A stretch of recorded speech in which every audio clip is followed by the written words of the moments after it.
So it's all the rage on TV now, right? These zombie TV shows, and the zombies, boom, boom, boom, they come marching. And you think about why the zombies are so threatening to the heroes in these shows. It's not one zombie, because you get one zombie, you just hit them with a baseball bat or something.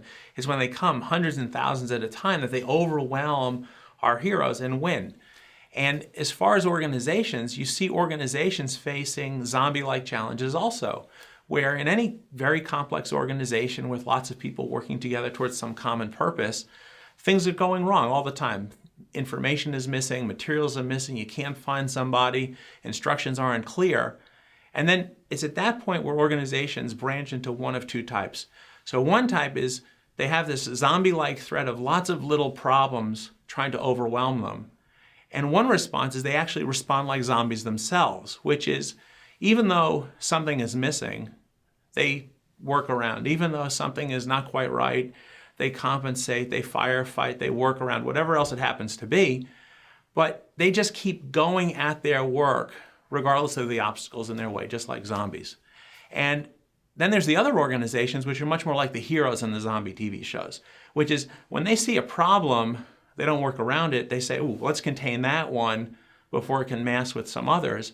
They solve that problem so the problem itself doesn't recur, but they also understand why the problem occurred in the first place to figure out where a similar problem might arise and prevent it from arising too. Now, those two very, very different approaches to dealing with zombie-like threats, you respond like zombies, you respond like these agile problem-solving heroes in the TV show, lead to very, very different results. So the zombie-like organizations, they're constantly plagued with working around the same problem every day continuously. So there's nothing but aggravation in those workspaces.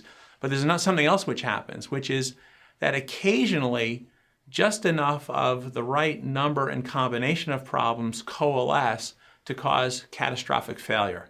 And if you ever have time and inclination to read through all the failure reports society generates around 9/11, the Space Shuttle, Columbian Challenger, so on and so forth, what you'll see is that there's no single cause. There are these routine factors, routine conditions, which happen to coalesce on a day to cause disaster. Now, on the flip side of that is the organizations which respond to zombie threat with agile, heroic learning. One, their workplaces are much more fluid and graceful and productive and effective and responsive and agile, and all those desirable characteristics. They're much better places to work. They deliver much greater value to whomever their customer happens to be, and they don't suffer failure. So long and short, every organization is going to have problems thrown at it.